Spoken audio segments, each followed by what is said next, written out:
Para a gente é um enorme prazer. Obrigado pela presença de todos e a gente está muito feliz de encerrar nossas atividades da Liga esse ano com você dando a sua aula para a gente. Fica à vontade, Alex, pode ficar tranquilo com o tempo e no final a gente faz as perguntas. Tá bom, nossa, eu que agradeço aí, Fabi, agradeço aí a todos, todas aí que estão me ouvindo, né?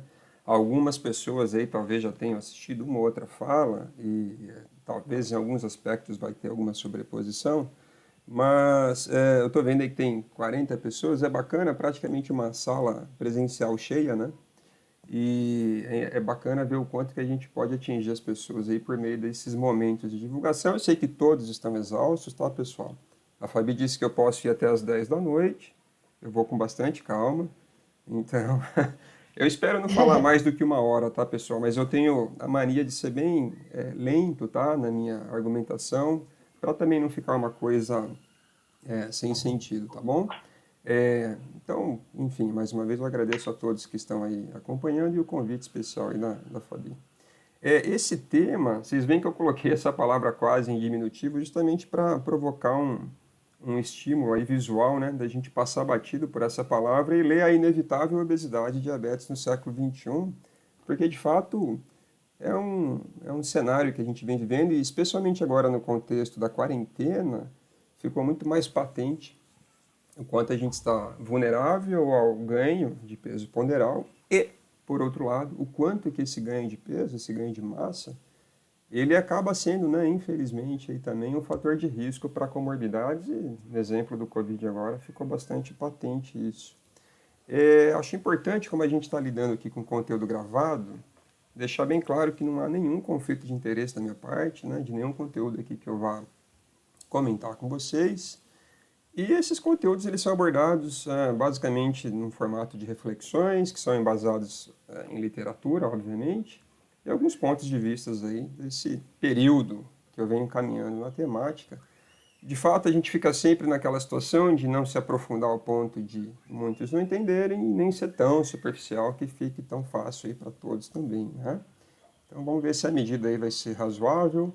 A princípio também não há nenhuma violação de direitos autorais pretendida por meio das imagens que vão aparecer aí. Esse conteúdo, eu confesso que muito dele se deve a alguns insights que eu retirei desses 5 livros aqui, ó, tá?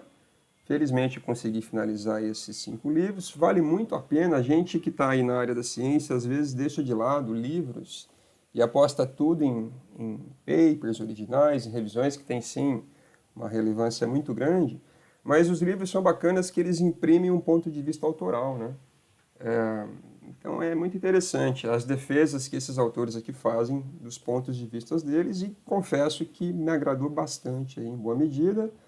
Caso alguém tenha interesse em avaliar algum material que eu tenha conseguido produzir aí, nesse período da pandemia, eu recomendo a leitura desse material. Esse conteúdo aqui vai ficar gravado, vocês podem voltar nesse slide depois e pegar essas informações, mas eu vou tentar não repetir ipsis literis aí, os conteúdos que já foram apresentados nessas 2 apresentações anteriores. Essa em verde aqui, ela toca mais no tema do diabetes, em azul aqui, mais especificamente da obesidade. Hoje eu vou tentar fazer um misto aqui, num formato um pouquinho diferente.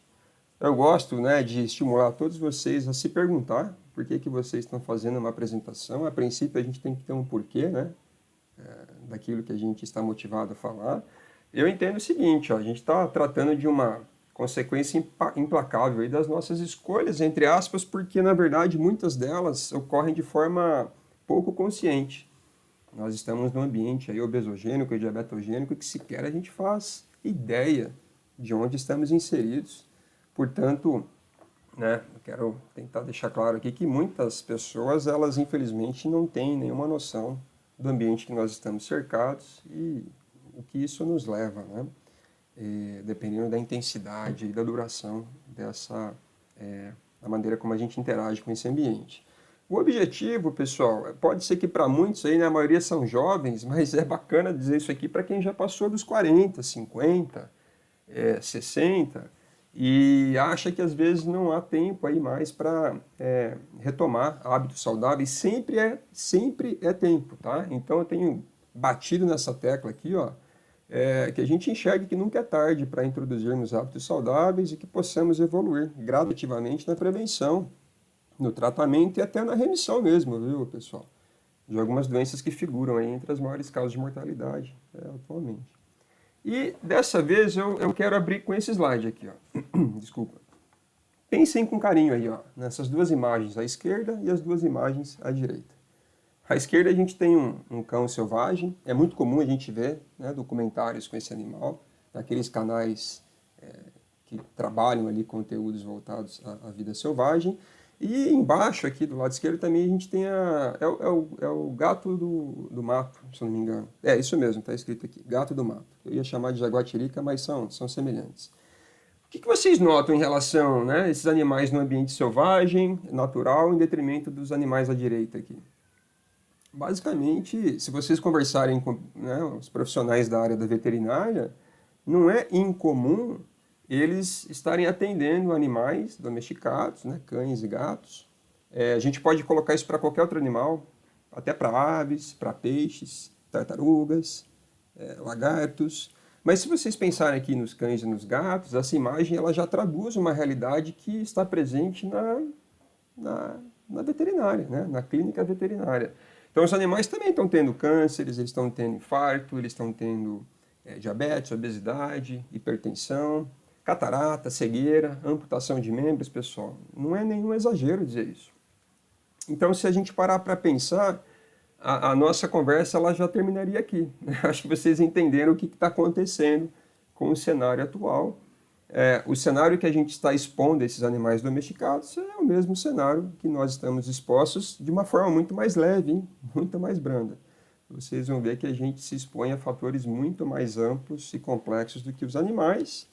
Se vocês observarem aqui, é uma revisão relativamente recente, agora de 2018, mostrando a ocorrência do diabetes em cães, felinos e outros animais selvagens. Basicamente, ele já tem o mesmo script aqui, ó, o mesmo algoritmo do humano tá para o animal, né? Predisposição genética, fatores relacionados ao estilo de vida que condizem com o aumento da massa ponderal.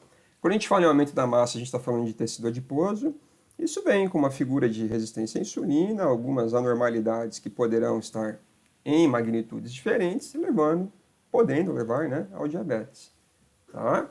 Do lado esquerdo aqui, mais ou menos as comorbidades que vocês encontram nos animais são as mesmas que nós observamos em humanos. Hiperglicemia, hipertensão, dislipidemia, inflamação, cirrose, trombose, e por aí vai, até distúrbios do sono nos animais. Então, assim, eu acho que aqui é um bom pontapé para a gente discutir um pouquinho o que está acontecendo no nosso cenário. Eu vou tentar distribuir o conteúdo nesses 4 subtópicos, tá bom, pessoal? Então, por aí vocês já vão ter ideia do quanto a gente está avançando. Basicamente como o diabetes é classificado atualmente. Indo direto ao assunto, o diabetes ele foi, digamos, identificado, né, no final aí do século XIX, por volta de 1889, com a retirada literal do pâncreas de cães. E aí, quando se retirou, né, o pâncreas desses animais, de uma maneira que foi possível mantê-los vivos, obviamente, se observou que eles tinham muita polidipsia, muita poliúria e perda muito acentuada e rápida de massa corporal, que é o que acontece quando você retira o único hormônio que é capaz de manter o anabolismo, né? As funções metabólicas no sentido anabólico, que é a insulina, que está lá nas células beta das ilhotas pancreáticas. E em torno de 30 anos após, até que foi rápido isso, foi feita a extração, a purificação e a descoberta. E, já na sequência, a administração da insulina, pela primeira vez em humano. Então, aqui levou um prêmio Nobel, é uma história bem interessante, que envolve aí um pesquisador canadense, né, na liderança dessa história. E o que vocês percebem, né? Até então, a gente classificava o diabetes como diabetes juvenil ou senil. Porque também, desde sempre, desde as civilizações egípcias, desde quando se tem registros documentados dessa doença, se já definia uma doença que era mais relacionada a jovens e uma mais relacionada a idosos, tá bom? Então era baseado na idade do diagnóstico, basicamente é isso.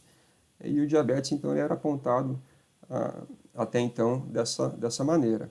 Agora, por volta do final aqui da década de 50, isso aqui também derivou mais um prêmio Nobel na área de física. Uma norte-americana, ela desenvolveu um método, em colaboração com outro físico, chamado radiomonoensaio, que possibilita a quantificação de quantidades muito pequenas, né? Muito pequenas, muito diluídas, de substâncias no plasma, nesse caso hormônios, e aí a gente está falando da insulina. E aí perceba, porque até aqui a gente não era capaz de dizer, né, quanto de insulina tinha ou não tinha na circulação desses indivíduos, seja juvenil ou senil. Então, a partir desse momento aqui, ó, de 1959, o diabetes ele passou a receber essa classificação, IDDM ou NIDDM, que do inglês vem do diabetes mellitus dependente de insulinoterapia, nesse caso aqui, ou o diabetes mellitus independente de insulinoterapia. Então, a classificação ela foi baseada no tratamento, mas ela não é tão coerente porque hoje, né, muitos diabéticos do tipo 2, que a gente vai ver daqui a pouquinho, eles também precisam de insulinoterapia. Então, não dá mais para diferenciar com base nisso. No finalzinho da década de 70, o IDDM passou a ser classificado como DM1, com o algarismo romano aqui, e o NIDDM como DM2. Então, dependendo da década que vocês lerem trabalhos relacionados ao diabetes, vocês ainda vão encontrar essas siglas aqui. Até a década de 70 vai ter essa sigla. Entre a década final de 70 e início dos anos 2000 vai ter DM1 ou DM2, como vocês estão vendo aqui. E no finalzinho aqui, próximo aos anos 2000, passou a receber o algarismo aqui arábico, tá? Então, DM1, DM2, numeral. Percebam que essa última classificação ela é baseada na etiopatogênese, que eu já vou comentar com vocês basicamente o que quer dizer isso. Bom, o diabetes mellitus do tipo 1, a gente vai ter o tipo 1A ou o tipo 1B. Independente de ser tipo 1A ou B, o que a gente pode ter claro aqui é que existe um fenótipo de hiperglicemia crônica e marcante. Eu estou destacando marcante porque quando o indivíduo descobre um diabetes do tipo 1, ele está em franca perda de massa corpórea, perda de massa magra, está entrando em cetose, correndo risco de ter uma cetoacidose diabética, um coma diabético, e está fazendo muita urina e tomando muita água, com muita sede, né? Então a glicemia vai estar de 300 para cima, isso assim, tranquilamente, tá bom? Que é quando começa a se perder a glicose na urina, com muita intensidade. E o tipo 1A, ele também leva à presença de alguns marcadores genéticos e séricos, né? Presentes no plasma, aí, que são autoanticorpos. E de cada 10 diabéticos do tipo 1, 9 deles é o tipo 1A, ou seja, eles carregam marcadores genéticos e séricos. E 1 de cada 10 é o do tipo idiopático, é aquele diabetes do tipo 1 que ocorre na infância, mas não tem relação com a presença de autoanticorpos, tá bom? Obviamente, com a ausência da insulina, nesse caso aqui, o tipo 1 é quando literalmente você tem a morte das células que produzem insulina. Portanto, não há síntese nem secreção desse hormônio e gera aí um franco catabolismo, tá? Agora, não se pode mais afirmar que não resta células e que não resta mais insulina. Hoje já se sabe, por meio aí de necrópsias, né, de seres humanos, que sim, algumas células betas elas são persistentes e que já se consegue quantificar uma quantidade mínima de insulina, que obviamente é insuficiente para o manejo da homeostase glicêmica, mas não dá mais para dizer que há uma ausência absoluta, tá bom, pessoal? Tem uma relação com predisposição genética relacionada ao sistema de defesa imunológica, e vocês vão ver que existem os gatilhos que ocorrem em janelas específicas. O tipo 2 é aquele diabetes onde a hiperglicemia ela é moderada, pelo menos no momento do diagnóstico. Então o indivíduo pode estar com uma glicemia de 130, 150, de repente 180, né? Se for um contexto onde onde houve uma total negligência ali da identificação, é totalmente assintomático, aí sim, pode chegar a uns 300, 400, mas não é o normal não, tá bom? E nesse caso, essa hiperglicemia está associada a algumas desordens metabólicas, vocês vão ver algumas delas daqui a pouquinho.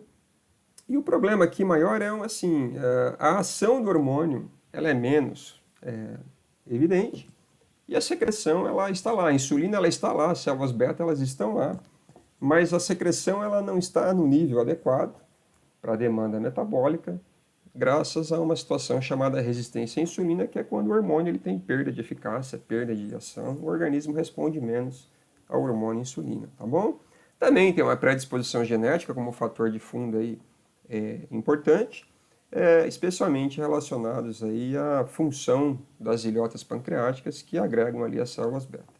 E o estilo de vida, como vocês bem sabem, e alguns fatores ambientais, eles entram aí marcantemente como fatores de risco, tá bom?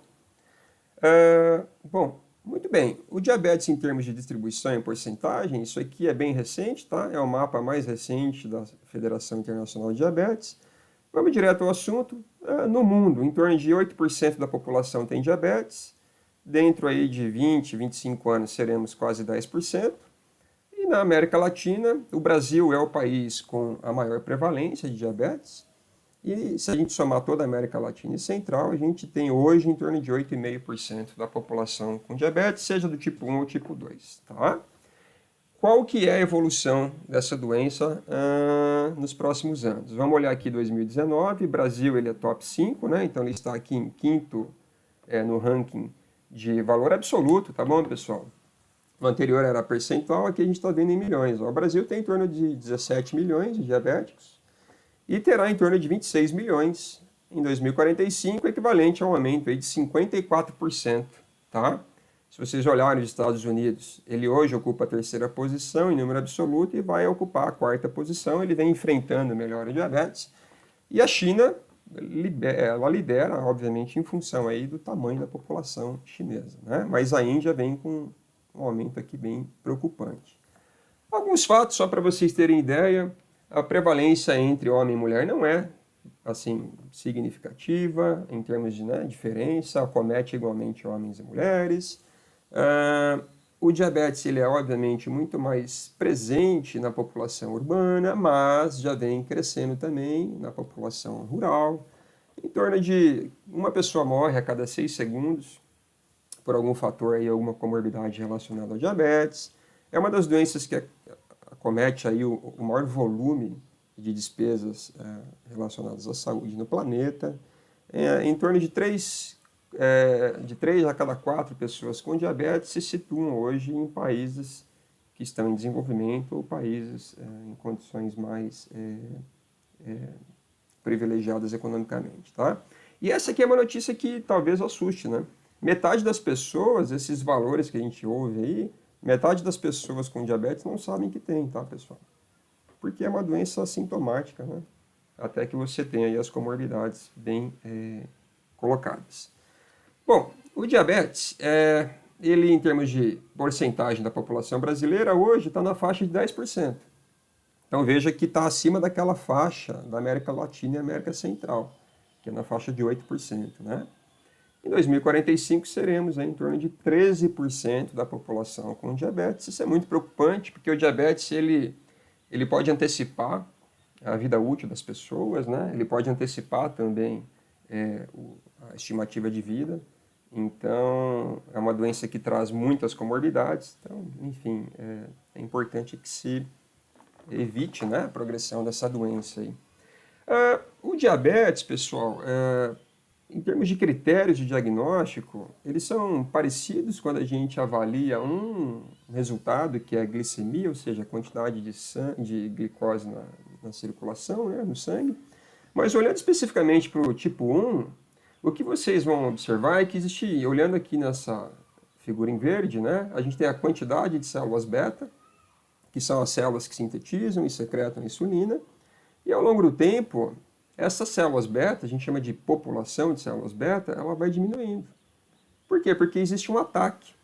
É um ataque imunológico, é uma resposta autoimune, ou seja, né, o nosso próprio organismo ele monta uma resposta imunológica, levando literalmente à morte das células que produzem insulina. Então, se vocês olharem, desde ali do final dos anos 2015, mais ou menos, se tentou classificar as fases do DM1 em estágios, estágio 1, 2, 3. Desde sempre há uma resposta autoimune direcionada às células beta.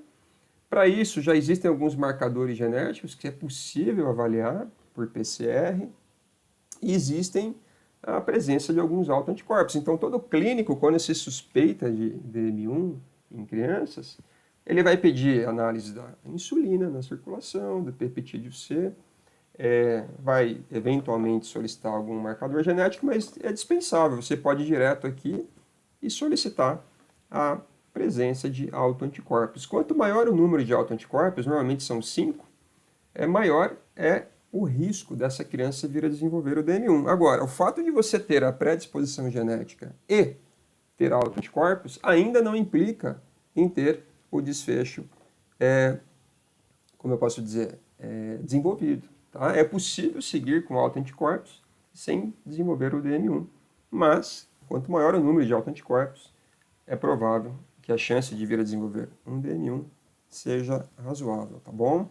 Para isso existe um diabetes chamado LADA, que é um diabetes mais latente. Ele vai aparecer em pessoas com 20, 23, 25, 28 anos de idade, e é um DM1. Ela demora um pouquinho mais para se observá-la. Agora, o que vocês notam é que no estágio 2 já começa a ter a chamada disglicemia, e ainda ela é pré-sintomática, a pessoa nem faz ideia disso. A disglicemia, vocês já vão ver daqui a pouquinho o que é, e se refere à carga parcial das células beta aí presentes nas ilhotas pancreáticas. O indivíduo ele ainda não perdeu, né, completamente uma boa quantidade de células. Já na fase 3, ele aparece aqui com uma hiperglicemia, então é sintomático, tem a perda de massa corpórea, a sede, né, bastante excessiva, a formação de urina muito frequente, e aí entra então com essa fase aqui 3 do DM1, tá bom? Agora, do ponto de vista de evolução glicêmica, o que acontece aqui, tá? A autoimunidade ela está presente em qualquer estágio. Estágio 1, 2, 3, ou seja, essa criança ela vai começar por algum motivo, que vocês vão ver daqui a pouco, ela vai começar a produzir autoanticorpos, e à medida que esse ataque ele vai progredindo, dependendo da velocidade, da intensidade desse ataque, essa sintomatologia ela vai aparecer, mais cedo ou mais tarde. E aí, para que vocês tenham uma ideia, uma pessoa, digamos, saudável do ponto de vista de parâmetros glicêmicos, ela tem uma resposta muito semelhante a essa linha, pessoal. Se vocês imaginarem o seguinte, né? A gente tomar assim, um xarope de glicose. A glicose ela é um monômero, então ela não precisa ser digerida. Se vocês pensarem no amido, o amido é formado por milhões de moléculas de glicose, precisa ser digerido. Se pensar no açúcar de cozinha, que é a sacarose, também tem que ser digerido. A sacarose ela tem uma molécula de frutose, uma de glicose. Nesse caso aqui, a gente está tomando a glicose livre, disponível. E o que a gente imagina, então? Que dentro de um determinado período de tempo, exista a absorção dessa glicose que você tomou pela via oral e vai avaliando essa glicemia ao longo do tempo. Ela vai aparecendo no teu sangue, né, essa glicose. E o que a gente vê, então, é que você tem um valor de glicemia basal, de partida, que ele tem que estar abaixo de 100 mg por decilitro, e depois de 2 horas, tem um pico de absorção, a gente vai ter a secreção de insulina. Essa insulina ela vai direcionar o uso dessa glicose, vai estimular a oxidação, vai estimular o armazenamento, ou a conversão da glicose em gordura, e depois de 2 horas, a gente volta a ter os valores de glicose sanguínea equivalentes àquela situação chamada basal. Bom, a gente está falando de diabetes tipo 1, tá? O que acontece? Se vocês olharem esse estágio aqui, ó, a gente vai perdendo a massa de células beta, aparece um fenômeno chamado disglicemia. Esse fenômeno é o seguinte, pode ser o que a gente chama de glicemia de jejum alterada. Então, a pessoa ela tem um leve incremento da glicemia de jejum, fica entre 100 e 125 mg por decilitro. Isso é chamado pré-diabetes, tá bom? Agora, você pode ter uma checagem pela hemoglobina glicada, que fica entre 5,7% a 6,4%. Hoje é pedida essa checagem concomitante, tanto da glicemia quanto da hemoglobina glicada, que revela aí um perfil glicêmico mais sustentado ao longo dos últimos 60 dias. Outra coisa que pode acontecer nessa fase 2, a chamada disglicemia, é uma intolerância à glicose, que ela é refletida por um não retorno aos valores basais depois dessa ingestão de 75 gramas de glicose. Vocês veem que a glicemia em jejum ela é equivalente a uma pessoa saudável, tem um pico de absorção, mas ela não consegue trazer de volta para os valores basais. Em que escala? Se ficar entre 140 a 199 mg por decilitro depois de 2 horas. Esse teste aqui é feito durante a gestação, na transição do segundo para o terceiro trimestre da gestação. Aí pode identificar aí um diabetes gestacional, tá? Então, voltando aqui, esses são testes que não são feitos, não são recomendados, pelo menos aqui no Sistema Único de Saúde brasileiro, não é algo que imagino que esteja tão prevalente, tá? Vai depender aí da conduta clínica. Agora, obviamente, pessoal, quando essa criança ela está com uma deficiência quase que absoluta de insulina, ela vem com franco catabolismo. O que é o catabolismo? Você não consegue fazer síntese de estruturas proteicas, de gorduras e nem de carboidratos. Então, o que você está fazendo é somente consumindo os seus estoques de proteínas, de gorduras, e, portanto, você vem com uma redução da massa magra e da massa adiposa, tá? Essa situação está associada a uma grande quantidade de glicose na circulação, porque não tem a insulina para mobilizar o uso dessa glicose. Essa glicose ela aparece na urina, o que repercute aí, então em poliúria, né, que é a produção de urina abundante, e a polidipsia, que é aquela sede também bastante acentuada. O diabético, nesse caso, ele é chamado sintomático porque a glicemia, ela de fato, ela vai ultrapassar agora, pessoal, os 125 miligramas por decilitro, tá? Então, vai estar lá em 200, 300, 400, ela não retorna mesmo. Às vezes pode estar em 800 miligramas por decilitro. Tá? É muita coisa. Pode ser, às vezes, até superior a esse valor. Enfim, o diabético tipo 1, a gente está olhando para um dos fenótipos aqui, que é um sintoma, né? Não é o fator causal. O sintoma é o quê? Glicose excessiva na circulação. Tá bom? Indo para o diabetes tipo 2, o que muda em termos de parâmetros glicêmicos? Não muda nada. Para vocês verem como daqui a pouco essas classificações baseadas em glicemia, elas não terão muita validade. Então perceba que um indivíduo com glicemia normal, qualquer um aí, ele tem que estar com uma glicemia de jejum, pelo menos por 8 horas aí de jejum, menor do que 100 miligramas por decilitro.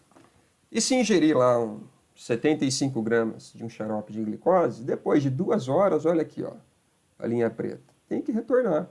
Esses valores têm que estar abaixo de 140 miligramas por decilitro.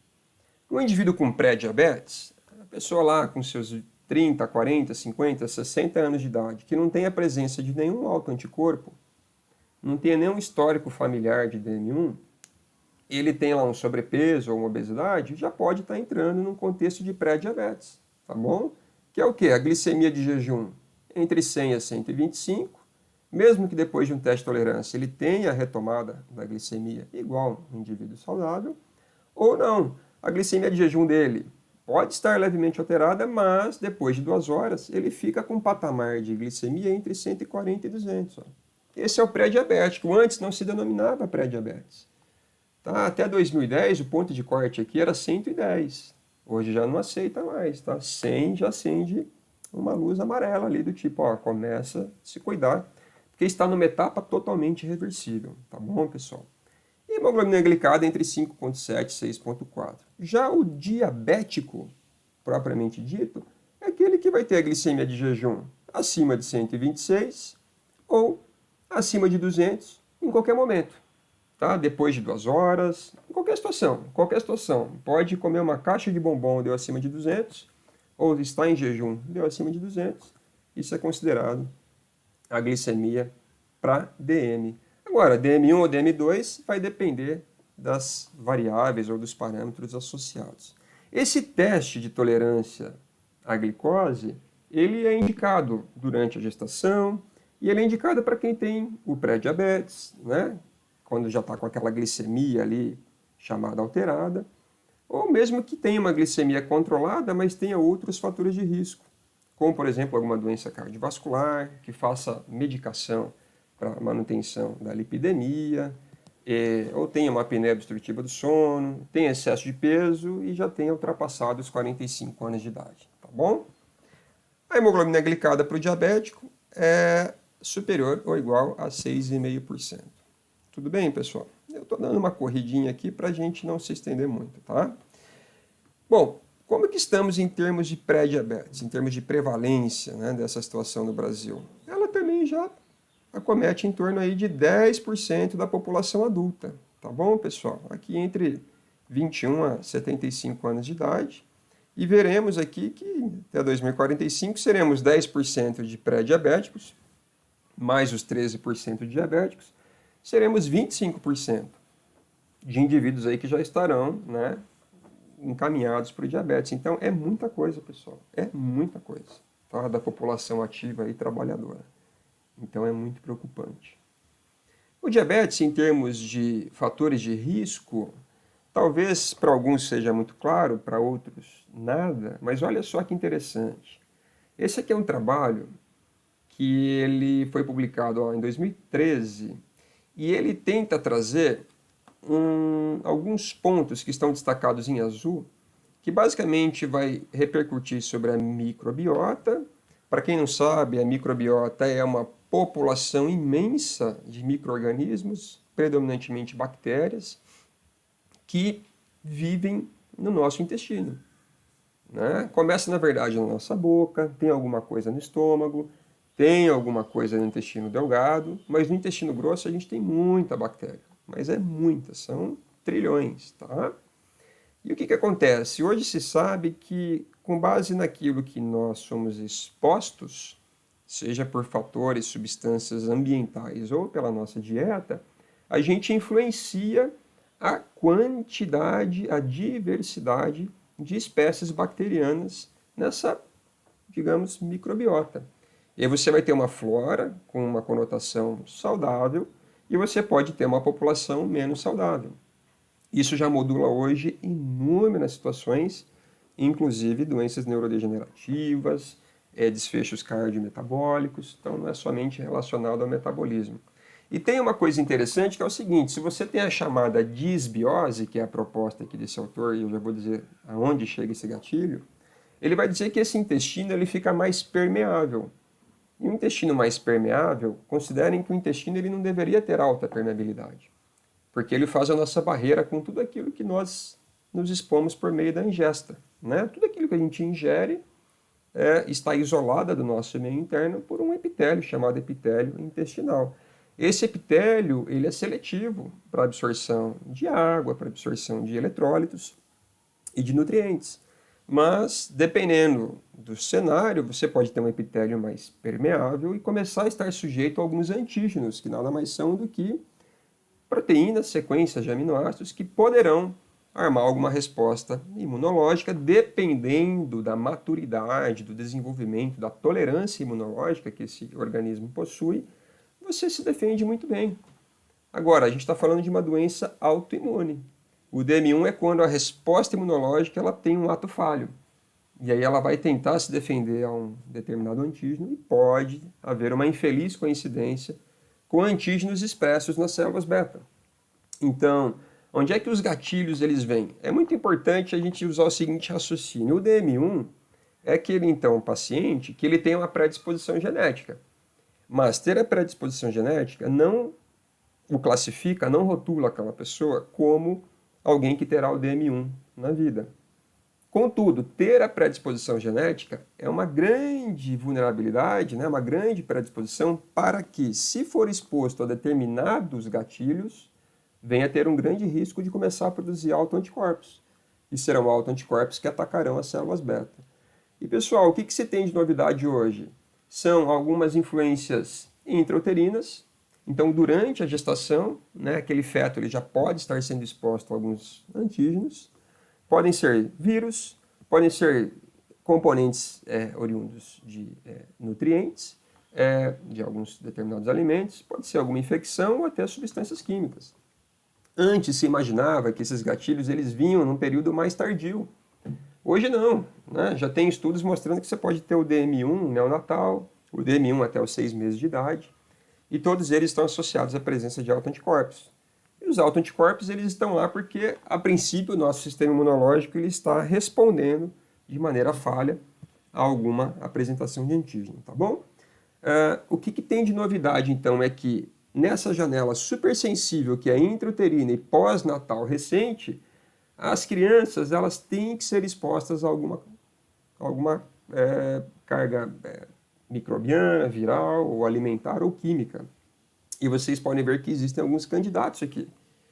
Esse vírus Coxsackie é um chamado vírus que se aloja no intestino. Você tem outras classificações de entrovírus, a cachumba, tá? Proteína do leite, do trigo. Considerem aí as crianças, né, os bebês que já recebem leite de vaca, por exemplo, que já são alimentados com papinhas derivadas de determinados grãos, de forma muito precoce, tá bom, pessoal? Enquanto deveria estar recebendo um aleitamento materno, aí, por exemplo, até de repente uns 2 anos de idade, né? A obesidade materna é uma situação que confere um grande fator de risco para esse gatilho. A cesárea, né? O fato de não nascer por um nascimento normal já é um fator de risco, aí já é um dos gatilhos considerados para aumentar o risco daquelas crianças que têm a predisposição genética, tá bom? E existe uma teoria associada ao excesso de higienização. Os países nórdicos, por exemplo, estão na liderança das incidências de DM1 e existe uma linha de defesa aí associada ao excesso de higienização, a privação dessas crianças de se exporem a determinados antígenos que serão necessários para montar a tolerância imunológica. Ok? Esses são os fatores de riscos aí, então, para o DM1. É ter uma predisposição genética e ser exposto a alguma situação nesses períodos mais sensíveis do desenvolvimento. Já o DM2, pessoal, é tudo aquilo que vocês ouvem falar aí na TV. Então, basicamente, o que a gente tem aqui é o seguinte, é ter um excesso de peso, um IMC maior ou igual a 25, ou maior ou igual a 23, se for asiático, ou alguns outros fatores de riscos. Ser parente em primeiro grau de diabético do tipo 2, ser oriundo de algumas etnias, afrodescendentes, latina, os nativo-americanos, os asiáticos, o pessoal das ilhas do Pacífico, ter aí uma doença cardiovascular, hipertensão, HDL abaixo do ideal, se for mulher ter síndrome do ovário policístico, sedentarismo, obesidade, por aí vai. Tá? Esses são os fatores de riscos clássicos para os adultos. E para as crianças, isso aqui é uma classificação de 2020, é bem recente, tá, pessoal? Já se inclui a indicação de testagem. Para qual criança? Aquela criança a partir dos 10 anos de idade, tá? Que esteja no percentil 85, é o considerado excesso de peso, ou se for uma criança obesa, percentil maior ou igual a 95, associado a um ou outro fator de risco, como a mãe ter tido diabetes gestacional, né? Essa criança ter algum parente de primeiro ou até de segundo grau com DM2, e dependendo das etnias, como eu disse para vocês, algumas são mais predisponíveis, isso tem relação com predisposição genética, ou sinais de resistência à insulina, como acantoses, que são algumas manchas um pouquinho escuras no pescoço, hipertensão, dislipidemia, síndrome do ovário policístico, ou um tamanho muito pequeno ao nascer, tá? Essas são aí, então, algumas situações que são consideradas clássicas para fatores de risco do DM2. Tudo bem? Agora, eu diria que o ponto central dessa nossa conversa aqui é trabalhar esse conceito. Como é que a gente parte de uma adiposidade visceral para um DM2, pessoal? Esse talvez seja o chamado ponto central aí no desenvolvimento do diabetes. Então, vou tentar trabalhar rapidamente com vocês. Percebam que a obesidade é inegável que ela vem aumentando. Então, vocês vejam um mapa muito mais frio do lado esquerdo, na década de 70, e muito mais quente. Se vocês olharem aqui embaixo, é a escala de porcentagem, né, de prevalência de excesso de peso. Era na faixa de 10% a 40% na década de 70. Né? E os Estados Unidos aqui liderando e alguns países da Europa Ocidental. Se a gente olhar hoje, olha aqui a cor dos Estados Unidos. Ó. Na faixa de 80% da população está com excesso de peso, ou seja, está com IMC a partir de 25. Vocês já verão como é que esse IMC é definido. O Brasil, ele comparado com a Argentina, o Chile, ele está relativamente, né, inferior, mas já é muito. O Brasil, de fato, já tem mais da metade da população com excesso de peso, tá bom? No mundo, é em torno de 40%. No Brasil, já é acima de 50%. No mundo, em torno de 13% de obesos. No Brasil, em torno de 18% a 22%. Vai depender da região geográfica, tá? Agora, isso a gente está falando de adultos. O que é muito preocupante é olhar para o cenário das crianças. Olha aqui que país que está com a cor muito quente. Tá? Isso aqui eu estou tirando de uma base super confiável. Então percebam que na década de 90 o Brasil tinha em torno de 10% de prevalência de crianças com excesso de peso. Hoje a gente está na faixa aqui de 30% a quase 40%, pessoal. É muita coisa, é mais do que os Estados Unidos. Então o Brasil ele não soube lidar bem com esse desenvolvimento econômico, né, esse poder aquisitivo. Hoje a gente está sofrendo, em boa medida, também pelo excesso de alimentação, pelo menos do ponto de vista qualitativo, né? A qualidade do alimento que a gente ingere. Então, no Brasil, a gente tem em torno de 14% das crianças aí com obesidade, mas com excesso de peso já é quase 3 de cada 10. Tá? Qual que é a preocupação, pessoal? Ser uma criança com excesso de peso é ser uma grande candidata a ter doenças cardiovasculares, sofrer de infarto, derrame, diabetes, né? O diabetes pode levar a amputações de membros, cegueira, disfunção renal, enfim, então é muito sério, é muito preocupante. E aí a gente tem que tentar ligar, né, ou fazer esse link entre esse ganho de massa adiposa e como isso é fator de risco ou gatilho, de fato, para a gente desenvolver o diabetes. Daqui para frente eu vou focar no DM2, tudo bem, pessoal? Que é o mais prevalente. De cada 10 diabéticos no mundo, 9 têm o DM2, tá bom? Isso não quer dizer que o DM1 não tenha a sua preocupação e que ele também não esteja crescendo, ele está escalonando também. Mas o DM2, de longe, aí é o mais prevalente. O que é a definição de obesidade? Vamos lá. Obesidade é o seguinte, ó, segundo a Organização Mundial da Saúde, é o acúmulo de massa adiposa excessivo, que pode comprometer a saúde. Esse pode é muito legal, porque de fato nem todo indivíduo obeso tem comorbidades, tá? Mas alguns terão. Uma outra classificação para obesidade é que ela é uma doença crônica baseada na adiposidade.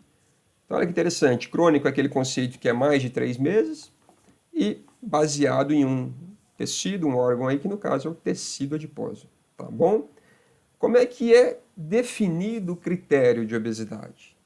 Então vamos lá, um deles, o clássico, é o índice de massa corpórea, que é o peso em quilos dividido pela altura ao quadrado, em metros, tá? E aí a gente tem o chamado sobrepeso, que é a pré-obesidade, que é quando a gente atinge um IMC de 25. E daí para cima, de 25 a 29,9. Eu fiz um exercício aqui para vocês. Ó. Imagine de repente aqui um homem de 1,72 metros, uma mulher de 1,60 m. O homem com 75 quilos, a mulher com 65, já entra com IMC de 25, né? Superior a 25. Então isso já é sobrepeso. É muito fácil chegar lá, pessoal. É muito fácil. Tá? Obesidade. IMC maior do que 30, tá? E aí vai ter várias classificações de obesidade, grau 1, grau 2, grau 3. Grau 1, se for de 30 a 34,9. Grau 2, se for de 35 a 39,9. E grau 3, se for de 40 para cima, que é chamada aquela obesidade severa ou mórbida. A mesma pessoa com 1,72 m ao longo da vida ali, né? 2, 3, 5, 10 anos, ganhou mais 15 quilinhos, já foi para a obesidade. Então, saltou do sobrepeso para a obesidade. A mulher, aquela mesma mulher lá, ganhou mais 12 quilos, foi para a obesidade. Tá? Para os asiáticos, especialmente ali então coreanos, chineses, tailandeses, enfim, japoneses, se considera sempre 2 pontos abaixo. Então, para um asiático, a partir de 23 de IMC, ele já tem sobrepeso. A partir de 28 já tem obesidade. Tá? Eles são mais predispostos aos desfechos obesogênicos. E se for por porcentagem de gordura, maior do que 25% no homem ou maior do que 30%, 32% nas mulheres. Tudo bem? Seguimos. Localização do tecido adiposo. O tecido adiposo, ele tem tecido adiposo subcutâneo, que é esse que a gente tem associado à nossa pele, e abaixo da musculatura abdominal tem aquele tecido adiposo entremeado às vísceras. Então vamos lá, todo mundo aí, encolhe a barriga. Então estou lá, encolhi minha barriga.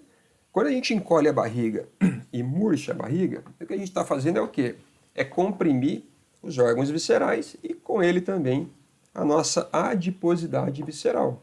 E o que fica ali, né, mais subcutâneo, portanto, é a nossa gordura subcutânea. Essa gordura, pessoal, ela está presente naturalmente, ela é fisiológica, ela é super bem-vinda até uma certa quantidade e até uma certa distribuição. Se vocês olharem essa peça de carne aqui, vocês estão vendo a subcutânea, certo? Que é essa DSAT. Vocês estão vendo aqui entre os músculos, essa IMAT. Vocês estão vendo essa intrafibras, né? Ou seja, entre as fibras, esse IMF. E tem essa IMCL, que é uma quantidade de lipídios que está dentro da célula muscular. Essas duas aqui, né, que é muito comum a gente encontrar isso na chamada carne marmorizada, que é aquele animal que você antecipa a engorda dele e abate ele mais precocemente, é uma carne gordurosa, né, uma carne chamada mais suculenta, mas perceba que é uma carne com gordura. E essas duas gorduras aqui, elas já estão no local que não é muito interessante, não.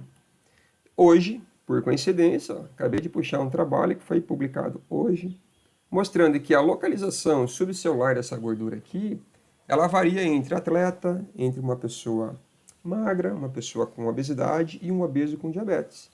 E a gente pode ver que o indivíduo com diabetes mais obesidade, ele tem a pior gordura aqui acumulada na célula muscular, que pode ser um diacilglicerol, um triacilglicerol, mas composto por ácidos graxos saturados.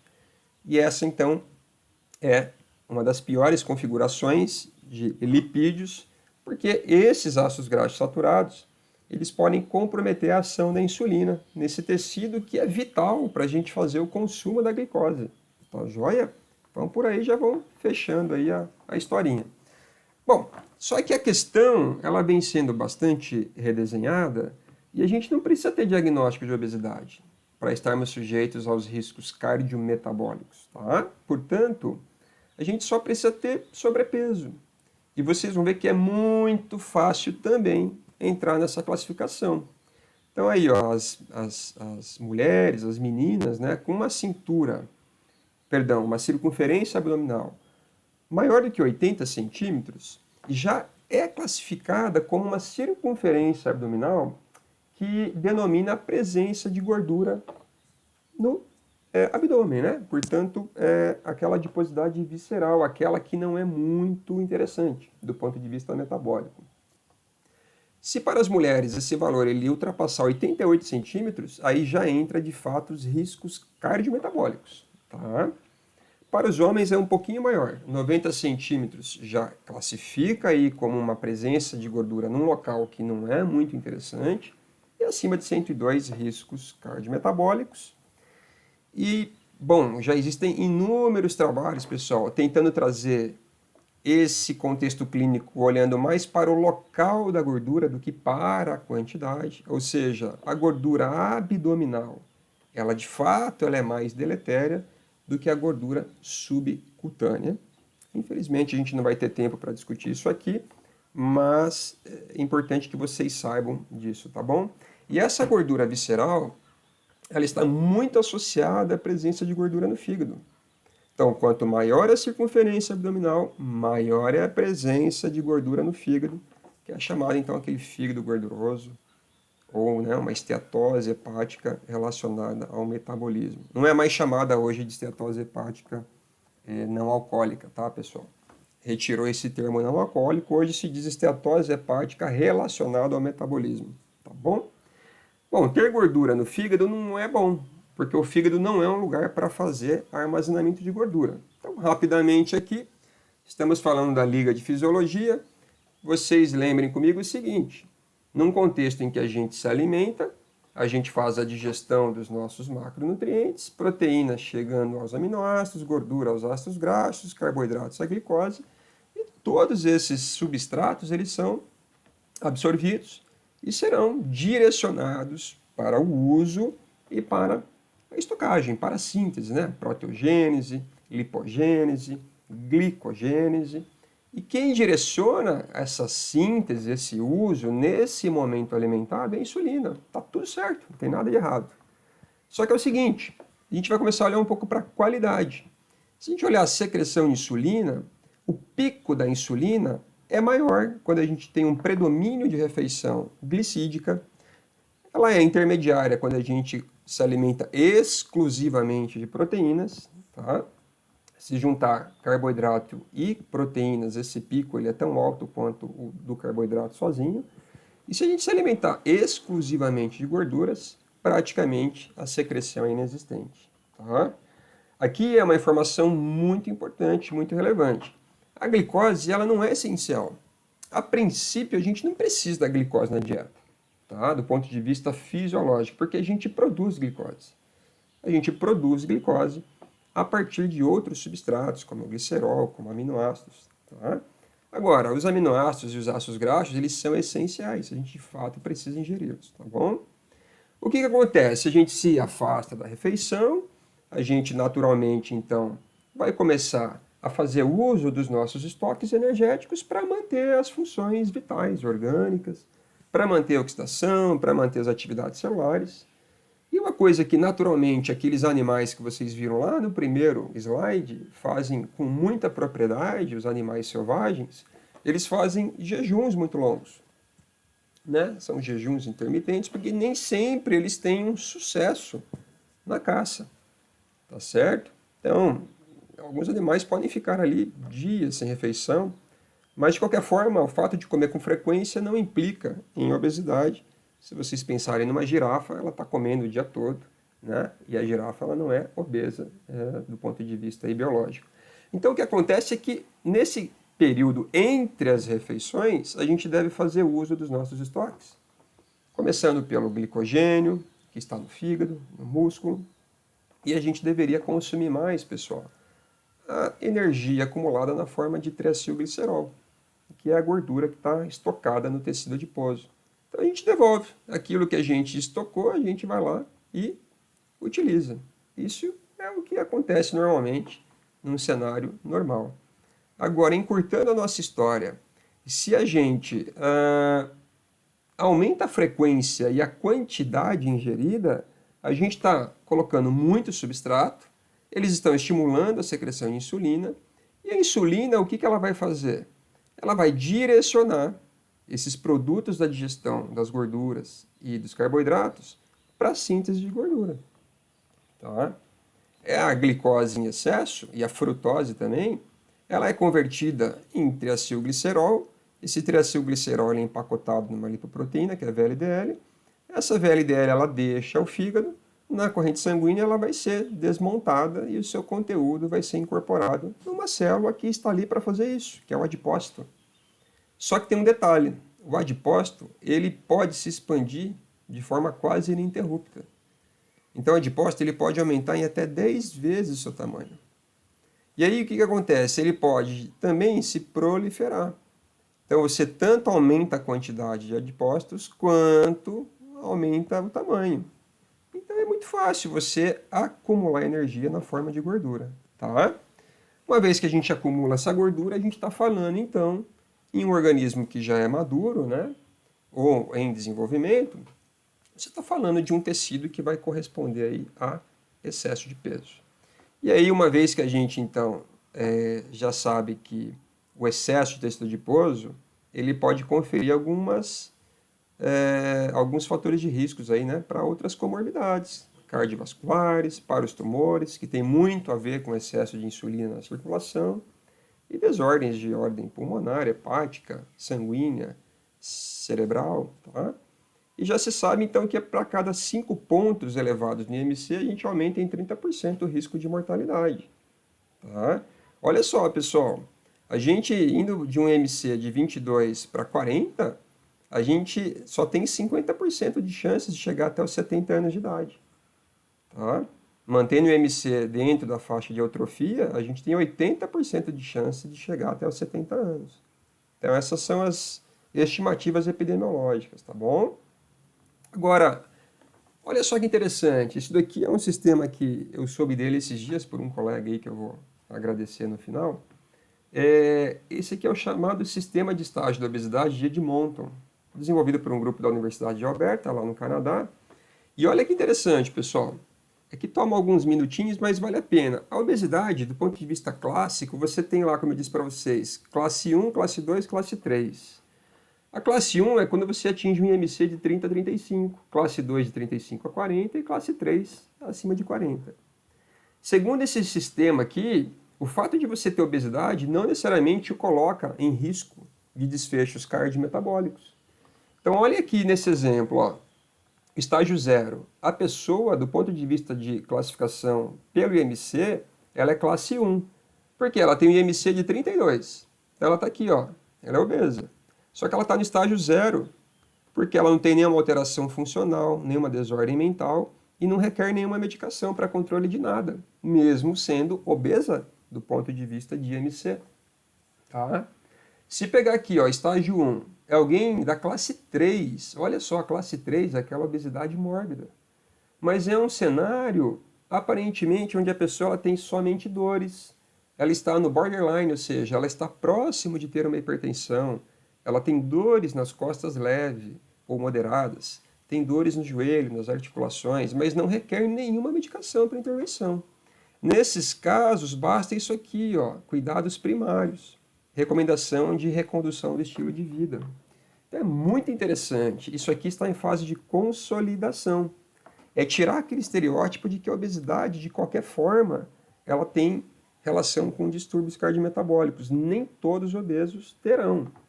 Mas também não significa que se deve passar por um contexto desse sem indicar uma redução aí do peso corpóreo, tá? Porque, obviamente, dores articulares e disfunções musculares já podem inviabilizar o sujeito de trabalhar de forma adequada. Enfim, para quem quiser ler em algum momento, é uma proposta para ajudar os clínicos a entenderem de que maneira se lida com esse paciente, se vai pelo IMC, se vai pela circunferência abdominal. Eu diria para vocês que todos eles são complementares e a estagiação vai até o estágio 4, mas perceba que o 3 e o 4 de fato está relacionado às obesidades mais severas, tá bom? Fica aí, então a recomendação para quem quiser dar uma estudada um pouquinho nesse sistema. Então, finalizando aqui, eu quero que vocês percebam que o excesso de peso e o diabetes, eles andam de mãos juntas. À medida que desde a década de 60 foi aumentando a incidência e a prevalência de obesidade, também foi aumentando a prevalência e incidência de diabetes. Tá? E isso tem sim, com certeza, uma relação com maior consumo de energia, embora aqui seja uma discussão acalorada, né, pela linha dos low carb, low fat, calorias ou não é o que conta. Basicamente, o que a gente pode afirmar é que ao longo dos anos, pessoal, sim, a gente aumentou a ingesta de gordura, sim, a gente aumentou a ingesta de proteínas, sim, e aumentamos a ingesta de carboidratos. Esse gráfico aqui ele é mais de calorias totais. O que eu posso dizer para vocês é que, extraindo a carga de calorias vindo das gorduras e vindo das proteínas, nós, na América Latina, consumimos em torno de 60% da nossa energia proveniente de carboidratos. E esse é um probleminha, que eu vou tentar comentar em algum slide na sequência. Perceba que à medida que a gente tem aumento da nossa massa corpórea, a gente vai aumentando o nosso risco para desenvolver o diabetes tipo 2. Aqui tem uma discussão muito interessante relacionada à mudança da pirâmide alimentar. E o que eu posso dizer para vocês é que hoje a gente, dada a qualidade do nosso alimento, se a gente pensar em alimentos ultraprocessados de maneira geral, a gente tende a ter muito mais condições para fazer estoques e nós estamos nos furtando de buscar esse momento aqui, ó, né, de extrair os nossos estoques, de fazer uso das reservas. E aí tem uma linha advogada por alguns cientistas, um deles é o Jason Fung, o Robert Ludwig. Esses cientistas, esses clínicos, eles vão colocar a seguinte situação. A teoria aí da linha da insulina carboidrato. Veja bem, vocês viram agora há pouco que quando a gente ingere um alimento com predominância de carboidratos, os picos de insulina são maiores. Ou seja, a secreção de insulina ela é mais exacerbada. Agora, some-se aí sua frequência. A gente vai lá e dá uma petiscada, né? É um snackzinho às 8 da manhã, outro às 9, outro às 11, almoça, aí volta, dá uma petiscada às 2 da tarde, às 5, aí tem de repente um jantar por volta das 8, estende o dia até as 2 da madruga e lá pelas 11 dá mais uma reforçada. Perceba que quando a gente está se alimentando com maior frequência, e normalmente com uma carga de carboidrato na faixa de 60%, como vocês viram, a gente está mantendo esse hormônio, a insulina, em quantidades maiores e com uma frequência mais persistente. A gente não dá chance da insulina baixar, ó, numa situação em que a gente faça, por exemplo, 3 refeições. E o que a gente está fazendo? Ó, insulina, mais o que? Substrato, tá certo? Então a receitinha está aqui. Bebidas adoçadas. O álcool também, né? Ele sofre esse drive aí. Alimentos ultraprocessados, industrializados, que é aquele alimento que está muito mais acessível a gente hoje, a gente está oferecendo a faca e o queijo, o substrato mais o hormônio. E a gente vai estar fazendo a síntese aí de gordura. A gente não está fazendo síntese de proteína, a gente não está aumentando a nossa massa cerebral, o que a gente está fazendo é síntese basicamente de gordura. Tá bom, pessoal? Então, esse é um ponto que a gente tem que tomar bastante cuidado aí, a frequência e a quantidade dos alimentos ultraprocessados. Percebam que a contagem de calorias não é um fator em si que deve ser o predominante na nossa análise, mas a gente tem vários fatores escondidos que nos levam ao aumento da nossa massa. Então, rapidamente, ó, maior ingestão, sociocultural, estilo da família. Pode ter aquela família, né, que se alimenta mais vezes, alimentos mais densos, e aquela que se alimenta menos vezes. Falta de esclarecimento, né, não ter noção da rotulagem ali dos nutrientes. Pressão do parceiro, bom, meu namorado, minha namorada, meu companheiro, minha companheira come, petisca e eu vou acompanhar. O descontrole frente à oferta, situações onde há abundância, como passeios, viagens, hotel. Não esperar ter a fome para comer, né? O marketing alimentar, comer frente às respostas emocionais, petiscar entre amigos, dormir mais tarde, comer em frente à TV, trabalhos noturnos, medicações. Tudo isso aqui pode favorecer maior ingestão. Menor taxa metabólica, a idade, né? A gente vai envelhecendo e vai tendo menos gasto energético. O sexo, o gênero feminino tem de ter um gasto metabólico um pouquinho menor que o do homem. A predisposição genética, epigenética, fatores neuroendócrinos, essa termogênese prandial menos ativada, proporção de gordura corporal desfavorece uma taxa metabólica, composição da microbiota, perda de controle da saciedade e por aí vai. E na atividade física, tudo isso aqui também favorece um outro lado aí dessa balança. Então existem inúmeros fatores, digamos, mascarados aqui, não é somente o quanto, né, e a qualidade, mas há inúmeras outras ciladas aí que estão escondidas e constantemente presentes na nossa rotina. Bom, dito isso, pessoal, quero que vocês entendam o seguinte. Nós temos o DM1, que tem uma relação muito maior aí com autoimunidade e gatilhos ambientais. Esses gatilhos ambientais, eles já começam a receber alguma atenção também dos estilos de vida.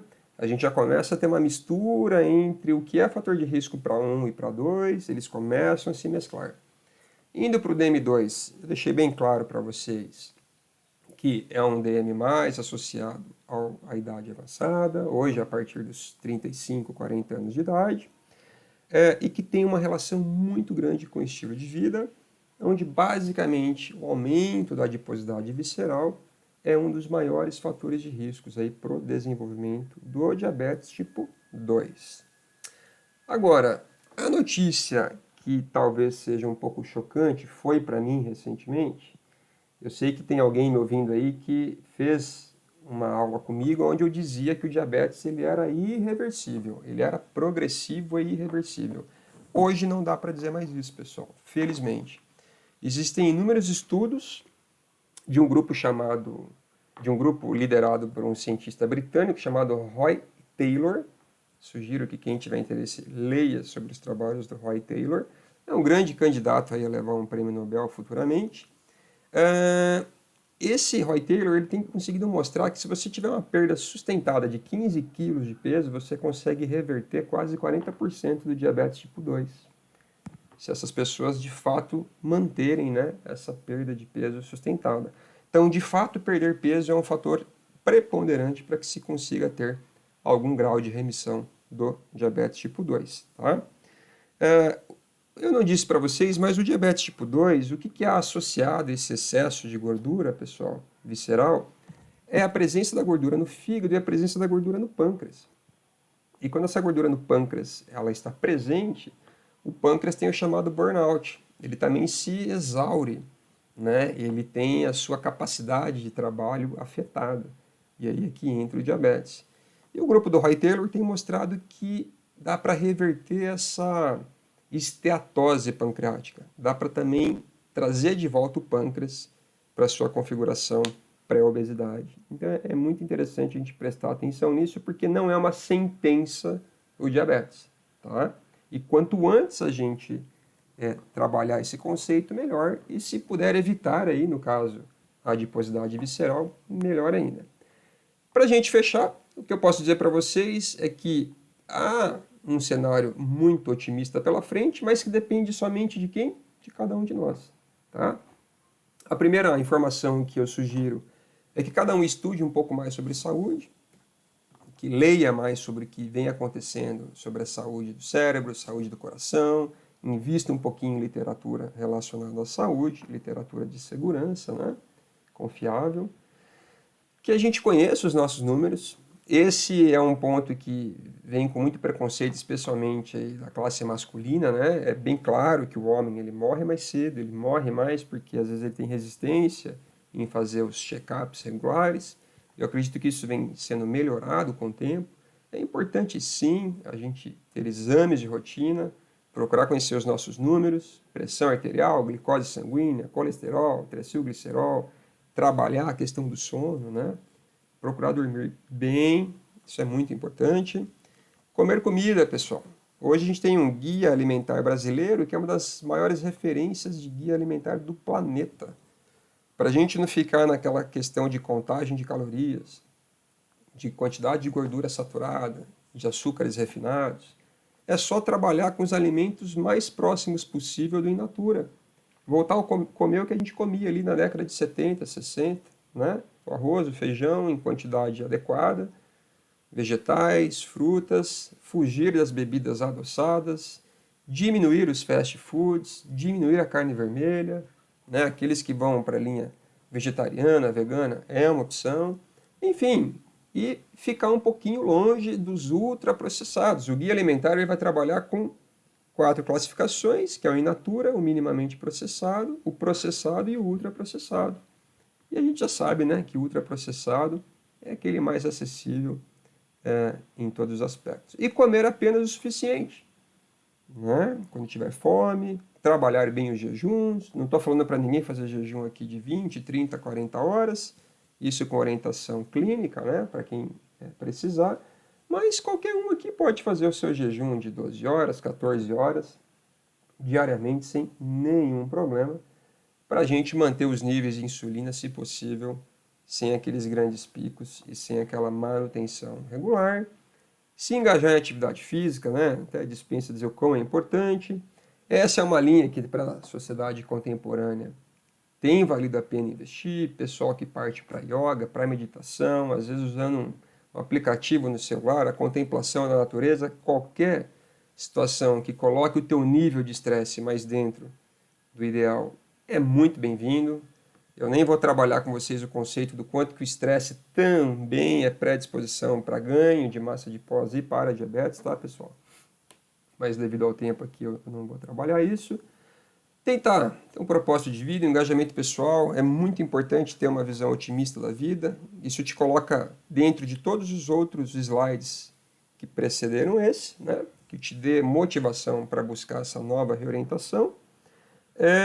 E eu fecho com essa afirmação aqui, ó. Tentar, para quem estiver com peso acima do ideal, tentar voltar para a configuração mais adequada possível.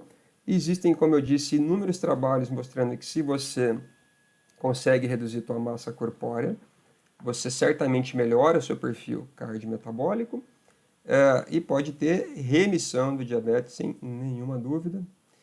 E na dúvida, evite aí todos os excessos e considere sempre recomeçar. Isso vale para qualquer um, pessoal. Tá? Eu falo isso assim com a maior tranquilidade, eu me incluo aí. Eu percebo que eu tinha vários hábitos já que estavam fugindo aí do adequado. E são pequenas mudanças, pequenos reajustes, é o suficiente para trazer a gente de volta aí a uma qualidade de vida muito melhor. Peço desculpas, né? Eu vi que deu aqui uma hora e quase 10 minutos. Como prometido, eu tentei ficar aí nesse tempo. Agradeço imensamente a Fabiana, todos vocês por terem aguentado aí a minha conversa até esse momento. Agradeço muito ao professor Luiz Maurício, que é quem tem me trazido inúmeros insights aí nessa temática. Faço questão de deixar sempre público aí a contribuição que ele tem me dado. A todo o pessoal que trabalha com a gente ali no laboratório, a família pelo apoio e paciência. E é isso. Vamos tentar bater um papo aí se vocês ainda tiverem um pouquinho de paciência aí. Tá bom? Obrigado, viu, pessoal?